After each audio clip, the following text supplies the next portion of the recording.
Bienvenidos a Sesiones Juristas. Mi nombre es Georgina Manrique. Soy coordinadora de Educación Digital del Colegio Jurista.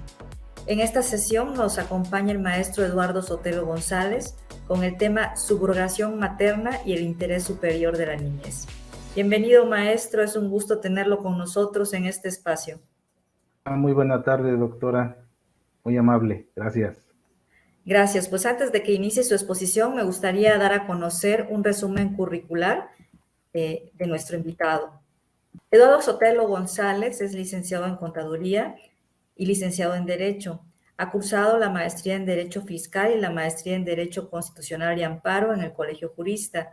Se ha desempeñado en el ámbito académico desde hace 25 años, impartiendo asignaturas a nivel licenciatura y en el área de posgrado. Asimismo, presta servicios profesionales en el ámbito jurídico y contable.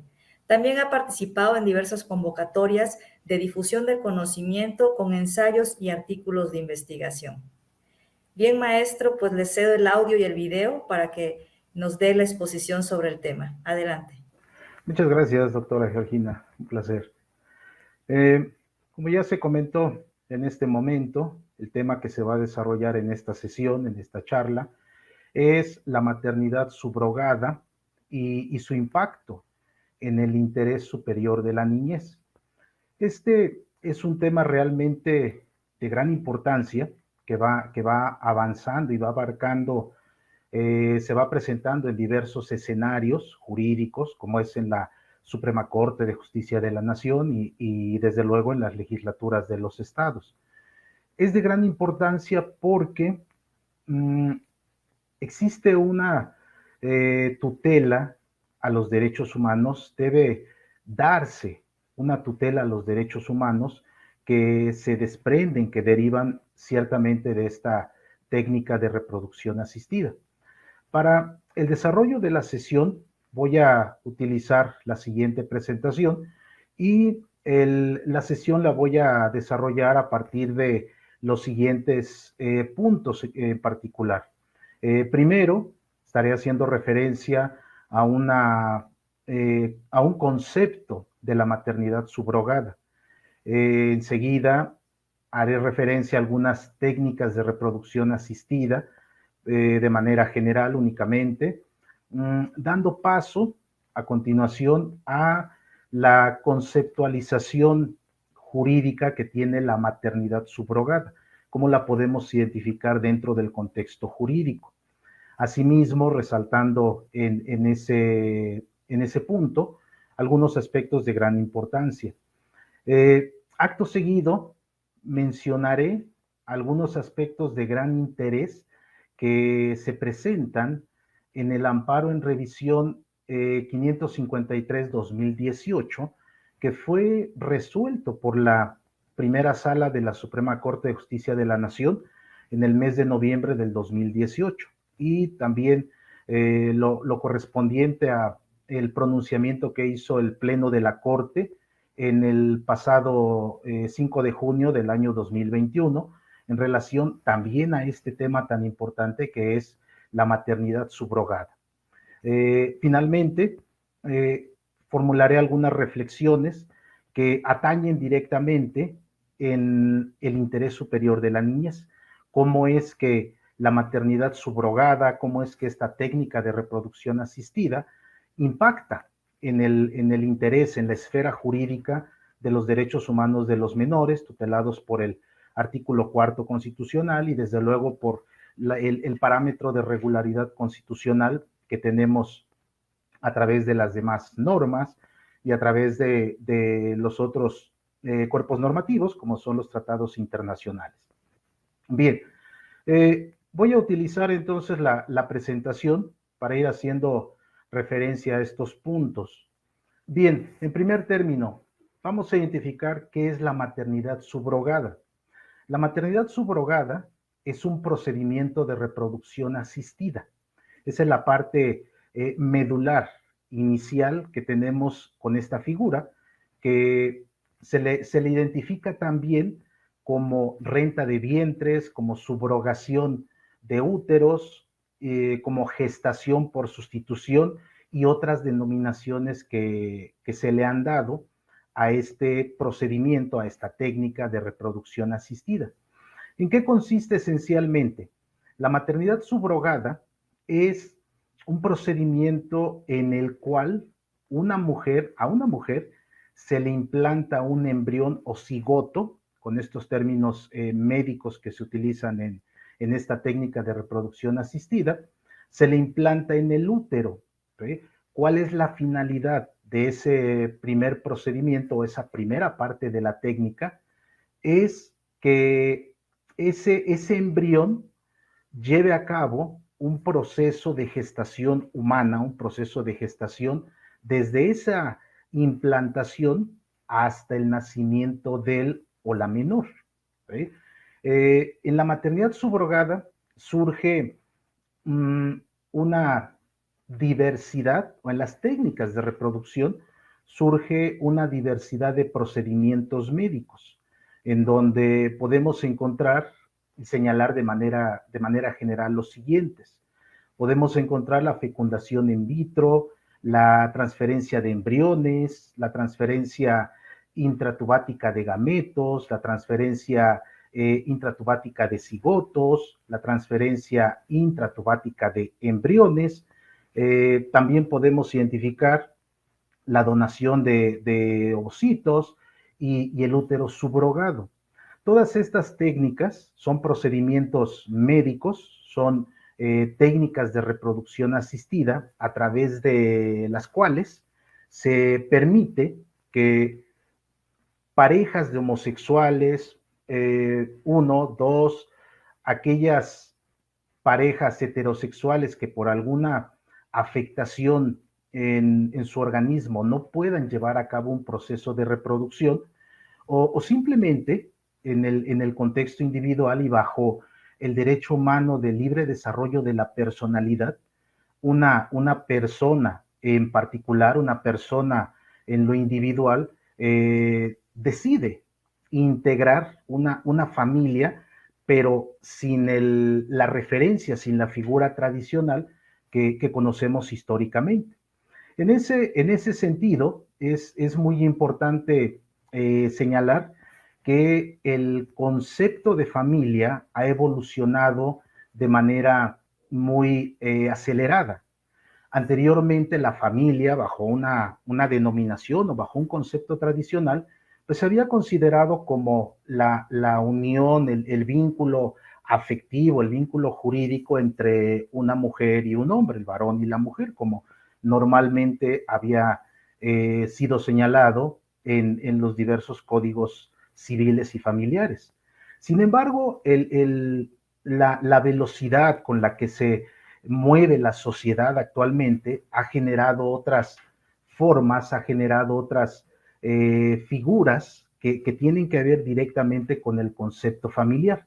Ya no es entonces la familia tradicional que la ley contemplaba y que la doctrina también nos hacía referencia bajo ese concepto clásico y tradicional, sino que la figura de la familia ha evolucionado social, jurídica y moralmente también, dando lugar pues a diversas integraciones en donde el matrimonio y la familia pues se identifican al día de hoy como una unión entre personas con la finalidad de llevar a cabo algún proyecto de vida, esencialmente en el matrimonio, partiendo de la figura del matrimonio.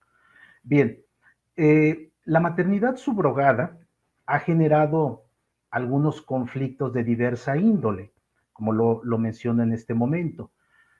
En el orden científico, en el orden jurídico, en el orden moral y en el orden religioso, verdaderamente es un tema que ha llamado la atención, es un tema que ha generado diversas opiniones desde la perspectiva desde la que se analice, científica, jurídica, moral o religiosamente, ha generado una serie de opiniones diversas que lo han traído a la maternidad subrogada como una figura importante. Tan es así, como lo mencionaba previamente, que la Suprema Corte de Justicia de la Nación ha tenido que pronunciarse en relación a esta técnica de reproducción asistida.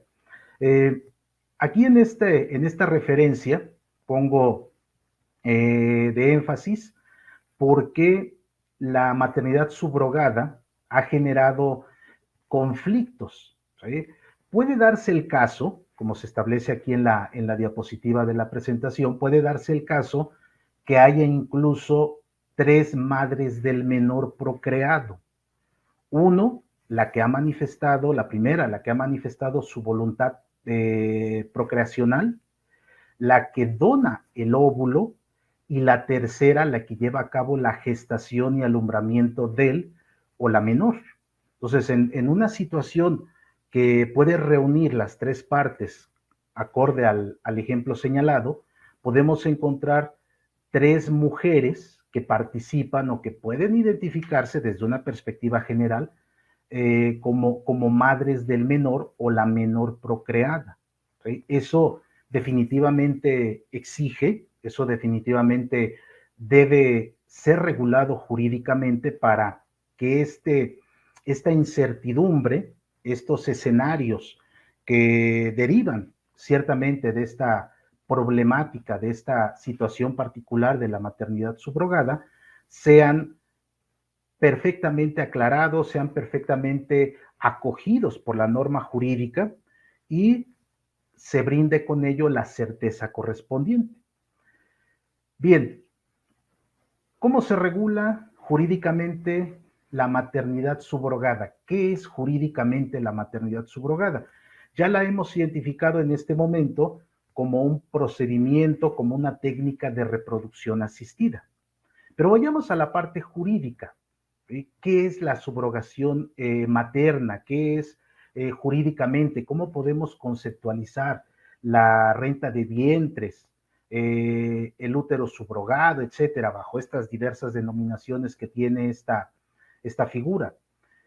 La maternidad subrogada es esencialmente un acuerdo de voluntades. Es un acuerdo de voluntades en donde participa una mujer que es quien acepta que su útero sea utilizado para la implantación de un embrión ajeno.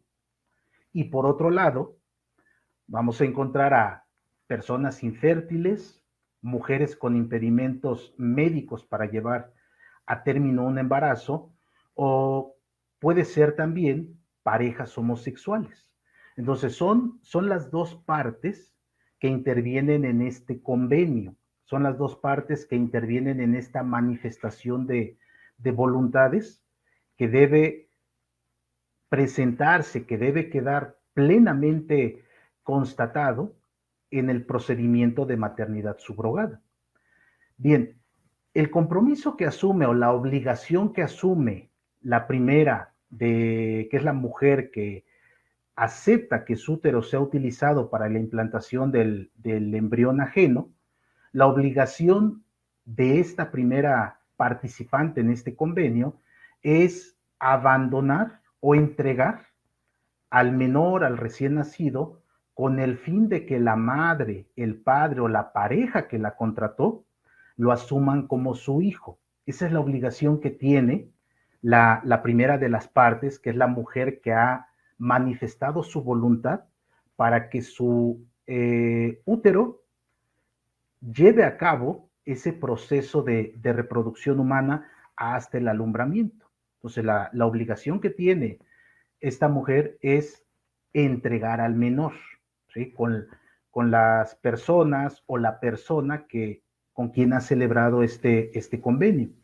Y por otro lado, en las personas que intervienen como receptores del menor o la menor, va a surgir una figura jurídica muy importante que fue incorporada en la revisión 553-2018 del amparo en revisión que comenté hace un momento, que se llama voluntad procreacional.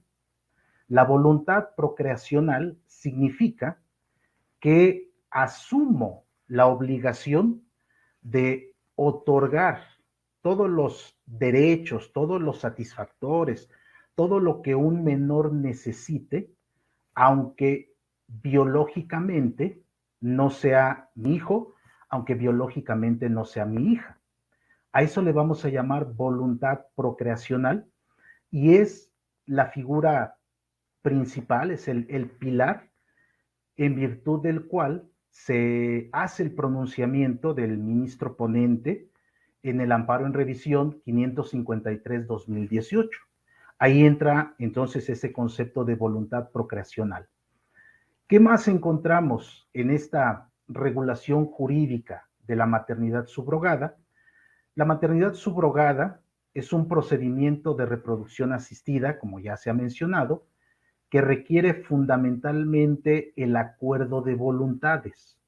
Es decir, en una maternidad subrogada no puede haber vicios en la voluntad. Las partes que intervienen deben tener la capacidad jurídica para comprometerse, para celebrar ese acto jurídico, y en virtud de esa manifestación de voluntad, como ya decíamos, la primera parte del convenio, que es la mujer que lleva a cabo la gestación embrionaria en cada una de sus etapas del embarazo hasta el alumbramiento, tiene la obligación de entregar al menor, ¿sí? Tiene la obligación de no reclamar derechos respecto del menor una vez que se dé el alumbramiento.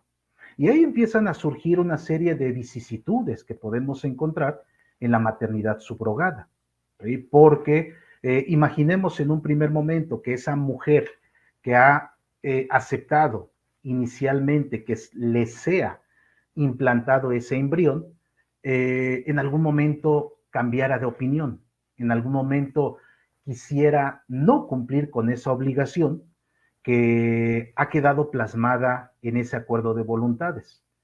¿Qué problemática nos vamos a encontrar en ese sentido? Nos vamos a encontrar una problemática tan relevante, tan crucial, de que en nuestro sistema jurídico mexicano solamente dos entidades federativas al día de hoy tienen regulado en su conjunto de normas, en sus códigos familiares o en sus códigos civiles, solamente dos entidades federativas tienen regulada la maternidad subrogada. Es el estado de Sinaloa y el estado de Tabasco. En el código familiar del estado de Sinaloa encontramos diversos artículos, se ha ampliado, se ha incorporado a través del legislador una serie de normas, una serie de disposiciones con la finalidad de ir dándole certeza a este procedimiento. En el Código Civil del Estado de Tabasco, pues solamente tenemos 3 párrafos del artículo 92 que hacen referencia a la maternidad subrogada. Y aquí la pregunta, la reflexión, ¿y qué pasa con las otras 32 entidades federativas, las otras 30 entidades federativas? Dado que solamente Sinaloa y Tabasco son las que tienen en su normatividad local la figura de la maternidad subrogada. Pero resulta que en las otras 30 entidades federativas no existe, o peor aún en algunos casos, está prohibida, como es en el estado de San Luis Potosí, como es en el estado de Coahuila. Ahí expresamente está prohibida la maternidad subrogada. Entonces, en ese sentido y bajo esta reflexión derivada del sistema normativo mexicano, nos encontramos con una urgente necesidad de que los poderes legislativos locales y el Congreso de la Unión también en la parte que corresponda, vayan creando normas, vayan creando la normatividad, el marco jurídico correspondiente y además necesario para que esta figura de la maternidad subrogada no quede en la incertidumbre que tiene actualmente o no continúe en la incertidumbre que tiene actualmente. A propósito de esa incertidumbre, nos vamos a encontrar con el ya mencionado amparo en revisión 553-2018. ¿Qué ocurre en este caso? ¿Qué ocurre en este amparo en revisión? Resulta que en el estado de Yucatán, esto se va a dar en el estado de Yucatán, una pareja homosexual acude a la oficina de registro civil a registrar a un menor. Ese menor fue procreado a través de esta técnica de reproducción asistida, que es la maternidad subrogada. Entonces, esta pareja homosexual se presenta a la oficina, a la dirección de registro civil y solicita el registro del menor. La directora del ente público les niega el registro, ¿sí? Toda vez que el argumento que expone la directora en relación a su solicitud es que esa figura registral no existe en la normatividad local del estado de Yucatán. No conformes con ello, evidentemente, la pareja homosexual acude a la solicitud y protección de la justicia de la Unión a través de un juicio de amparo indirecto, argumentando específicamente en sus conceptos de violación que se violentaron los derechos humanos, sus derechos humanos de igualdad, sus derechos, su derecho humano de no discriminación y desde luego el derecho humano del menor en la parte correspondiente a la protección, a la tutela que el Estado tiene la obligación de llevar a cabo en términos del artículo primero constitucional. El juez de distrito que conoció del asunto lo analiza y emite una resolución muy sui generis, muy especial. Por un lado, niega el amparo y por otro lado lo concede. ¿En qué consistió esa dualidad de la resolución? Niega el amparo en relación a los derechos de filiación de la pareja homosexual. ¿Qué quiere decir? Les dice, bueno, como en el estado de Yucatán no existe la figura, efectivamente no se puede permitir, no es correcto lo que dijo, lo que pronunció la directora del registro civil al negar el registro del menor. ¿Sí? Sin embargo, en atención al interés superior de la niñez, se otorga el amparo para que el menor sea registrado, pero solamente con el nombre de pila, dice la sentencia de amparo, del amparo indirecto. Es decir, solamente con el nombre, pero sin apellidos, porque ese fue el alcance que tuvo la sentencia de amparo, negar los derechos de filiación a la pareja homosexual, pero proteger el interés superior de la niñez, permitiendo el registro sin apellidos, solamente con el nombre de pila, como se le mencionó, se hizo mención en la sentencia correspondiente, para que el menor tuviera la tutela y la protección de los derechos humanos de la nacionalidad, el derecho a un nombre, y en general los derechos humanos consagrados en el artículo 4 constitucional y desde luego en el parámetro de regularidad constitucional que implica el resto de los cuerpos normativos. En ese sentido, se emite la sentencia de amparo indirecto del juez de distrito. No conformes también con esa sentencia, acuden, solicitan que sea atraído el expediente, el asunto, por la Suprema Corte. Y en efecto, la Suprema Corte ejerce su facultad de avocación, su facultad de atracción, y la primera sala de la Suprema Corte de Justicia de la Nación hace el pronunciamiento y resuelve este amparo en revisión 553-2018, que es muy trascendente, que es un amparo realmente relevante para los fines que estamos abordando en este análisis y en esta reflexión de la maternidad subrogada, que tiene que ver con la maternidad subrogada. ¿Qué dice la primera sala? El ministro ponente fue en aquel asunto el ministro José Ramón Cosío Díaz, todavía ministro en ese año, 2018, y resuelve que no es posible jurídicamente, no es correcto jurídicamente que solo se haya otorgado el amparo y protección en lo que respecta a los derechos del menor. Toda vez que dice en la sentencia, dice en la resolución el ministro ponente, tenemos una figura ejemplar, tenemos una figura que ha surgido a través de la evolución social, que ha surgido a través del comportamiento social, de la dinámica social, que es el matrimonio. ¿Sí? Y en términos de la tutela que establece, la tutela que exige el artículo 4 constitucional, en relación al derecho humano de protección de la familia, cada familia, cada matrimonio, cada persona tiene el libre derecho de elegir el número de hijos, ¿sí?, que formarán parte de su entorno familiar y que así lo decidan en atención al libre desarrollo de la personalidad, este derecho humano tan importante que tenemos en la actualidad. Por lo tanto, el ministro ponente revoca la sentencia de amparo que pronunció, de amparo indirecto que pronunció el juez de distrito, reconociendo el derecho de filiación de los padres de la pareja homosexual. Adicionalmente, es importante mencionar en ese caso que en la pareja homosexual uno de ellos había donado el esperma.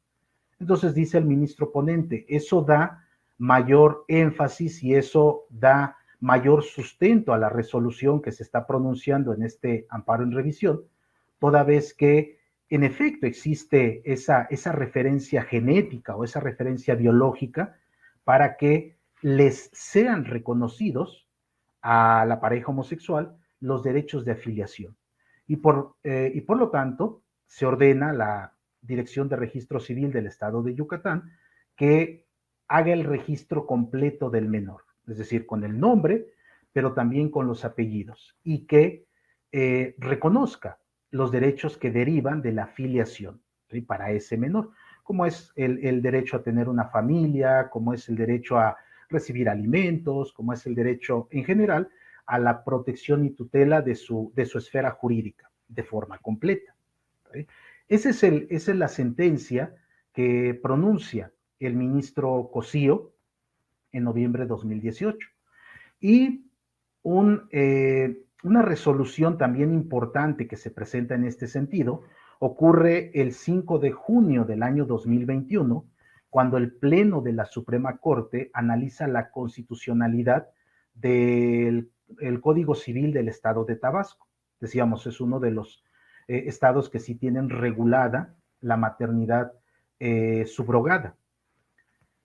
La Suprema Corte, el Pleno, se pronuncia a favor de la constitucionalidad de la maternidad subrogada, ¿sí?, haciendo énfasis que esta técnica de reproducción asistida es válida, es efectivamente, debe ser efectivamente tutelada, protegida, en aquellos casos en donde la procreación no pueda darse de manera biológica, no pueda darse de manera natural, vamos a decir, y que tengan que acudir, decíamos en la referencia anterior, tengan que acudir parejas infértiles, tengan que acudir aquellas mujeres que no pueden llevar a cabo un proceso de gestación por cuestiones médicas, o bien parejas de homosexuales puedan acudir perfectamente y con la protección de la norma jurídica a esas técnicas de reproducción asistida. ¿Sí? Entonces, el 5 de junio del año 2021 también es una fecha muy importante en los términos de que la maternidad subrogada queda tutelada, la constitucionalidad queda perfectamente tutelada en la resolución que pronuncia, en la resolución que emite la Suprema Corte de Justicia de la Nación. ¿Qué expectativa genera en este momento la maternidad subrogada? Pues efectivamente que a partir de estos precedentes que se han determinado, que se han pronunciado por la primera sala de la Suprema Corte de Justicia de la Nación en noviembre de 2018 y por el Pleno de la Corte en junio de 2021, que los legisladores definan, incorporen la figura de la maternidad subrogada en los códigos familiares y en los códigos civiles que correspondan. ¿Para qué? Específicamente, para que desaparezca esta incertidumbre que puede generar este proceso, esta técnica de reproducción asistida, toda vez que, si bien hemos identificado la maternidad subrogada como un convenio, como un acuerdo de voluntades, cierto es que al no haber una normatividad objetiva, al no haber una normatividad específica que reglamente y regule esa figura jurídica, pues desde luego pueden presentarse diversos escenarios de incertidumbre jurídica. Finalmente, en virtud de ese pronunciamiento que hizo la Corte en junio del 2021, diversas organizaciones sociales hicieron pronunciamientos. ¿En qué sentido? Ok, dijeron, es correcto y es motivo de la reflexión final. Es correcto y es, desde luego, necesario, es urgente que se regule la maternidad subrogada, que las demás entidades federativas que no contemplan, o peor aún, que la prohíben expresamente, la incorporen en virtud de estos dos precedentes que he señalado en este momento, noviembre de 2018 y junio 2021. Sin embargo, hay otros temas que ameritan gran reflexión, y son estos que pronuncio en este momento, que hago mención. ¿Qué medidas preventivas y sancionadoras tiene el Estado en el caso de niños y niñas abandonados por haber nacido con alguna discapacidad? Esa es una primera reflexión, porque estamos hablando de la maternidad subrogada, que debe ser regulado y que en virtud de esa voluntad procreacional, pues el menor va a ser incorporado a una familia, ¿sí? Va a ser incorporado a una protección, a una vigilancia y cumplimiento de sus necesidades y sus derechos. Pero ¿qué ocurriría en el caso de que el menor o la menor nazcan con alguna discapacidad y la pareja que se comprometió a recibirlo, a incorporarlo, decida no realizarlo? Primera reflexión. Segunda, ¿qué hacer para que la maternidad subrogada no se convierta en un acto de simple mercantilización? Es una reflexión y es una parte muy sensible que el Estado tiene que asumir, que el Estado tiene que incorporar que tiene que reflexionar y tiene que someterlo a estudios y a diversos procedimientos, toda vez que es necesario incorporar políticas públicas, es necesario incorporar normatividad para que se lleven a cabo se impida que se lleven a cabo esos actos, como es el abandono del menor que presente alguna discapacidad, como es la mercantilización de la maternidad subrogada, ¿sí? O peor aún, hay otros escenarios que también deben ser tomados en cuenta, como es el tráfico de menores, que la maternidad subrogada, qué medidas debe incorporar y tiene que realizar ya el Estado para que no se presente en virtud de la maternidad subrogada el tráfico de menores, ¿sí? O el tráfico de órganos. Estas últimas reflexiones son ciertamente muy sensibles, son ciertamente muy específicas, pero es importante mencionarlas, toda vez que al no haber una normatividad objetiva, como ya se ha mencionado, en los códigos civiles, salvo en dos de ellos, o familiares, ¿qué ocurre con la protección del interés superior de la niñez?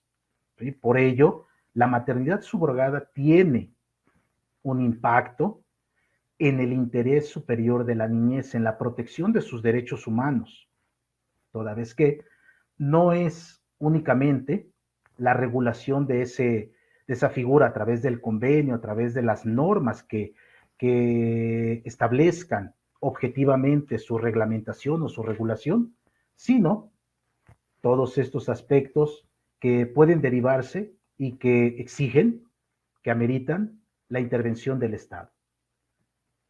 Este es el contenido de la sesión que tenemos en esta tarde.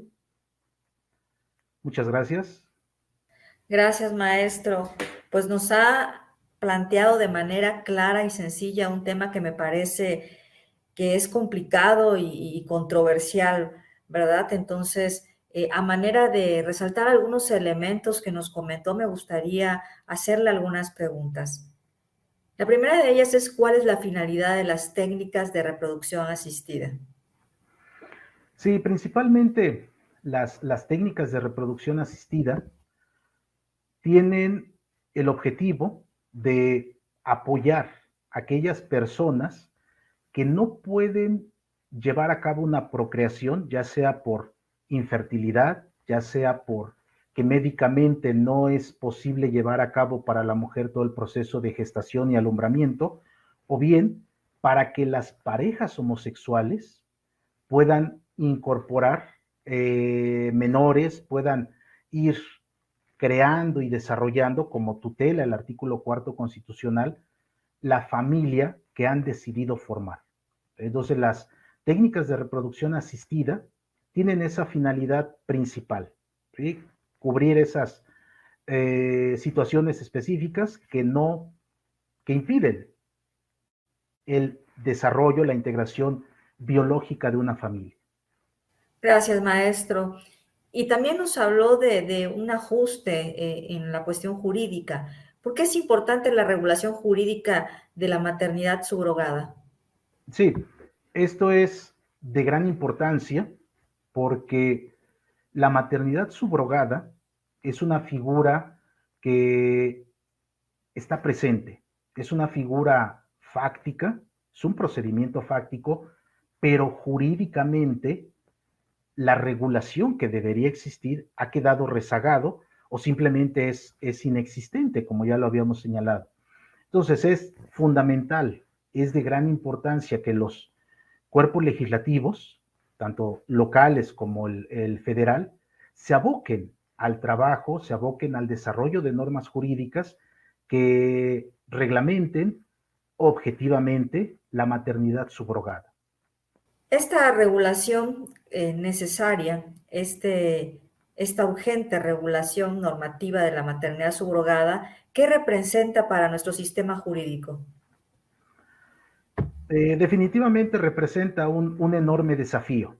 ¿Sí? Es un desafío que el Estado mexicano tiene al día de hoy, toda vez que la maternidad subrogada, como ya se ha mencionado, está presente.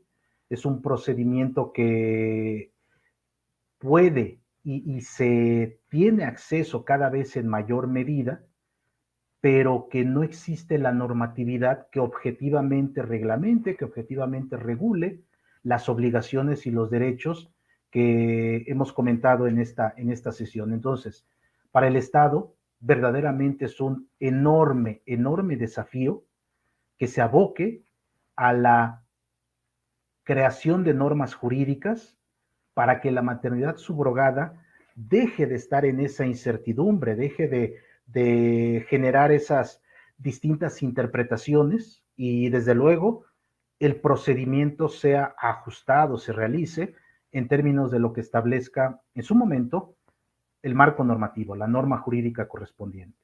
Gracias, maestro.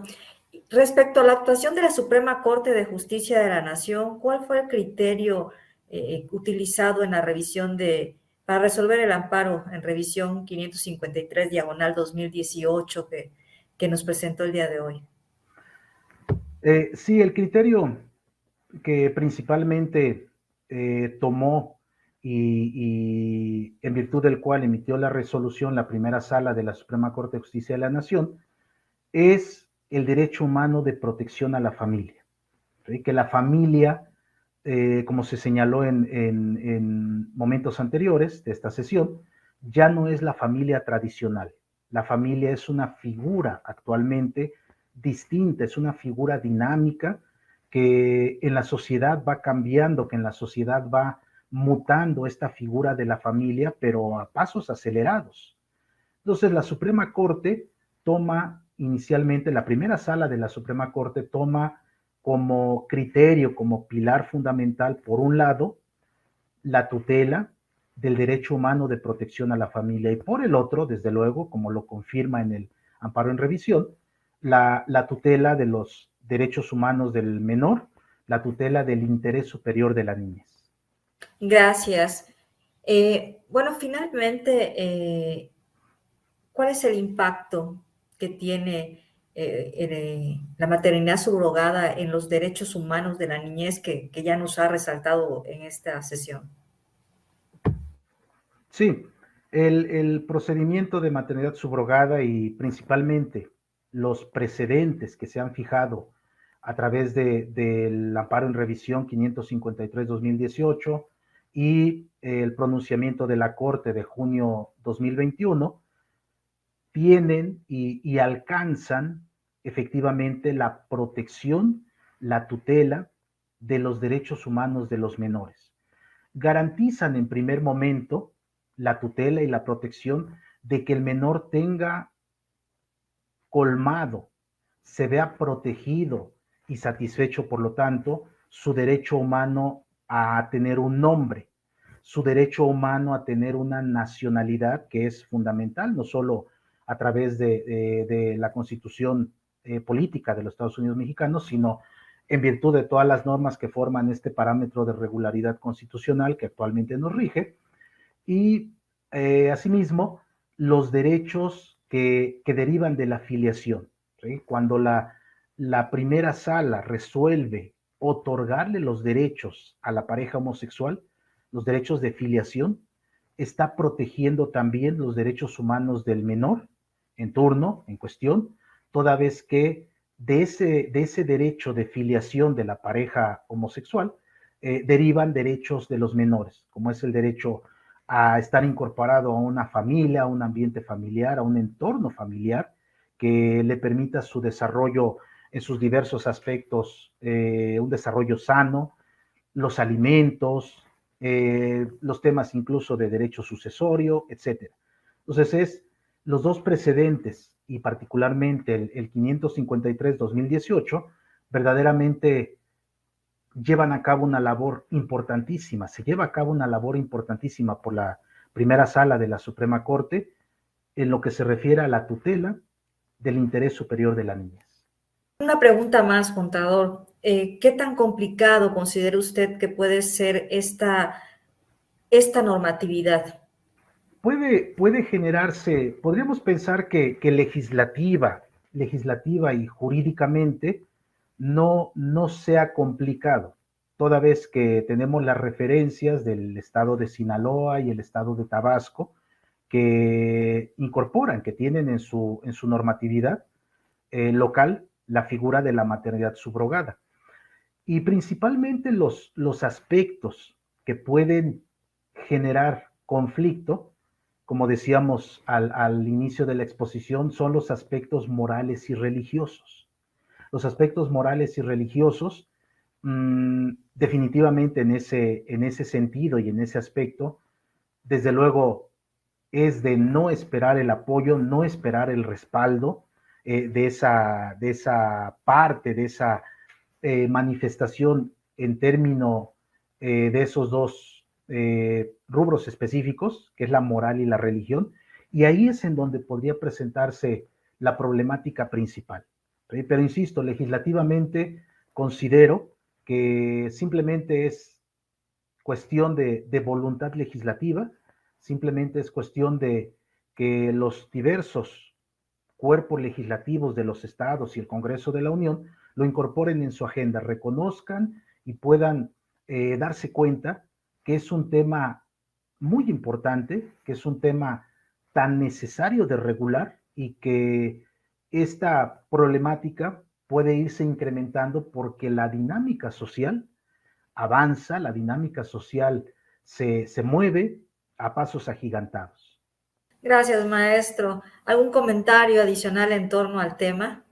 Sí, resaltar el trabajo que ha venido realizando la Suprema Corte de Justicia de la Nación, como en su momento lo ha expresado el ministro presidente, el ministro Saldívar, que las reformas la reforma a los derechos humanos de la década pasada, de junio de la década pasada, no sean solamente retórica, lo ha dicho él, sino que efectivamente implique, efectivamente otorgue una protección real, una protección auténtica, una protección material en los derechos humanos de las personas.